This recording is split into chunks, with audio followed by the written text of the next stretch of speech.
அனைவருக்கும் வணக்கம். நீங்கள் நம்ம சேனலுக்கு புதுசுன்னா பக்கத்தில் இருக்கிற பெல் பட்டன் அமைத்தி சப்ஸ்கிரைப் பண்ணிக்கோங்க.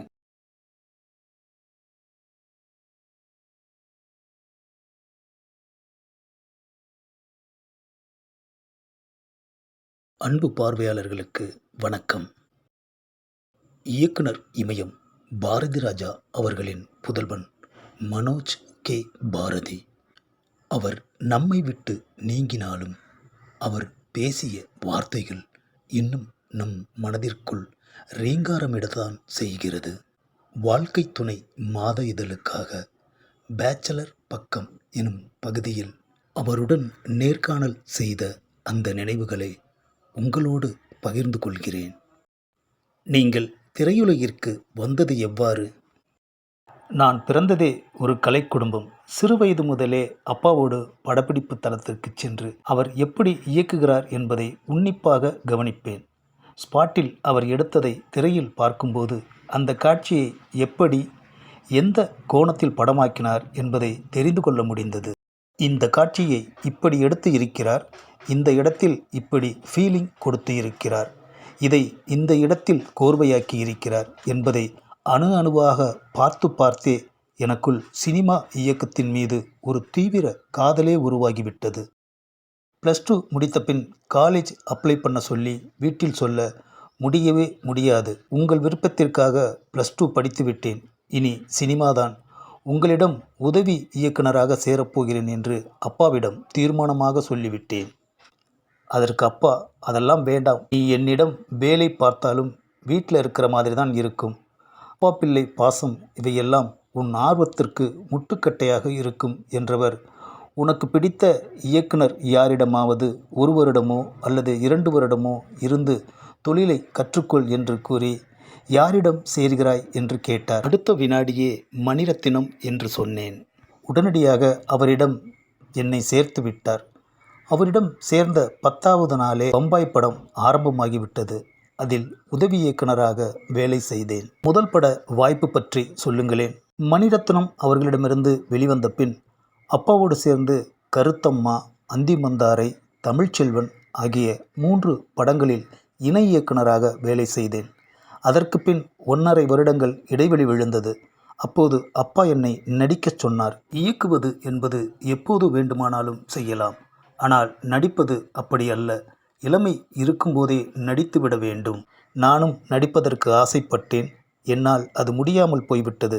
அதனால் என்னோட நிழலா உன்னை திரையில் பார்க்க ஆசைப்படுறேன் என்று கூறி நடிப்பு பயிற்சிக்காக அமெரிக்கா அனுப்பினார். 1 வருட பயிற்சி முடிந்து வந்தேன்.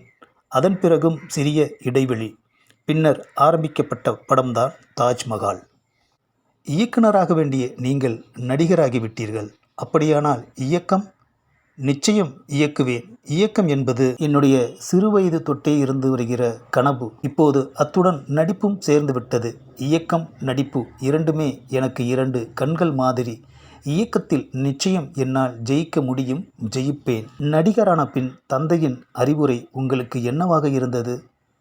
செய்யும் தொழிலில் பக்தி வேண்டும், அதை தெய்வம் போல் மதிக்க வேண்டும், படப்பிடிப்பு தளத்திற்கு சரியான நேரத்திற்கு செல்ல வேண்டும், பேக்கப் சொல்லிவிட்டால் உனக்கு அங்கு வேலை கிடையாது, கிளம்பிவிட வேண்டும், டைலாக் பேப்பர் தந்தால் அதை மேலோட்டமாக மனப்பாடம் செய்துவிட்டு நடிக்கக்கூடாது, அது என்ன ஏது என்று மனதில் நிறுத்தி அதற்கு தகுந்தாற்போல் பெர்ஃபார்ம் பண்ண வேண்டும், அப்போதுதான் அந்த காட்சி எடுபடும் என்று பலவிதங்களில் அறிவுரை சொல்லி அதை ஏற்று நடந்து அதற்கான பலனையும் அடைந்து வருகிறேன். உங்கள் தந்தையிடம் நீங்கள் கண்டு பிரமித்த விஷயம் எது? என் தந்தையிடம் என்னை பிரமிக்க வைத்த விஷயம் நடிகர் நடிகைகளுக்கு நடிப்பு சொல்லிக் கொடுப்பது தான். ஒரு காட்சியில் 10 பேர்கள் நடித்தாலும் அந்த 10 பேரும் எப்படி நடிக்க வேண்டும் என்பதை அத்தனை அழகாக தனித்தனியே நடித்து காட்டுவார். இதிலிருந்து 1% எடுத்துக்கொண்டு பார்த்தாலே அவர் ஒரு நல்ல நடிகர் என்பது பலருக்கும் புரியும். உங்களின் பேச்சலர் வாழ்க்கை பற்றி சொல்லுங்களேன். எனக்கு எப்போதுமே வீட்டில் முழு சுதந்திரம் உண்டு. அதே நேரம் அந்த சுதந்திரத்தை தவறாக பயன்படுத்தக்கூடாது என்பதற்கான அறிவுரையும் எனக்கு கொடுத்திருக்கிறார்கள். அதனால் என்னை பொறுத்த வரைக்கும் இந்த பேச்சுலர் லைஃப் சந்தோஷமாக இருக்க முடிகிறது. திருமணம் செய்து குழந்தைகள் என்று ஆகிவிட்டால் ஃபேமிலியின் மீது கவனம் போய்விடும். அப்போது ஃபேமிலி தொழில் இரண்டையும் மேனேஜ் பண்ணுவது கொஞ்சம் சிரமமான காரியமாக இருக்கும். மேலும் இது ஒரு சவாலான விஷயமும் கூட. எனக்கு அப்படி இல்லாத பட்சத்தில் என்னால் என் வேலையில் முழு கவனம் செலுத்தி நான் என்ன செய்ய வேண்டும், நான் இயக்கப் போகிறேனா, நடிக்கப் போகிறேனா, அல்லது ஒரு கதை கேட்டு அந்த கேரக்டர் எனக்கு பிடித்து அதற்கு தகுந்த மாதிரி என்னை எப்படி மாற்றிக்கொள்வது, இப்படி எல்லாவற்றிலும் என்னால் கவனம் செலுத்த முடிகிறது. மொத்தத்தில் எனக்கு ஒரு ரிலாக்ஸேஷன் கிடைக்கிறது. பெற்றோரின் கடுமையான கண்டிப்புக்கு எப்போதாவது ஆளானதுண்டா? அந்த அளவுக்கெல்லாம் இதுவரைக்கும் ஆளானது கிடையாது. கடுமையான கண்டிப்பு என்றால் என்னை நடிக்க வைப்பதற்கு வேண்டுமானால் கடுமையாக ஃபோர்ஸ் பண்ணியிருக்கலாம். நடிகர் என்ற முறையில் உங்கள் தந்தையிடம் திட்டு அடி வாங்கிய அனுபவம் பற்றி?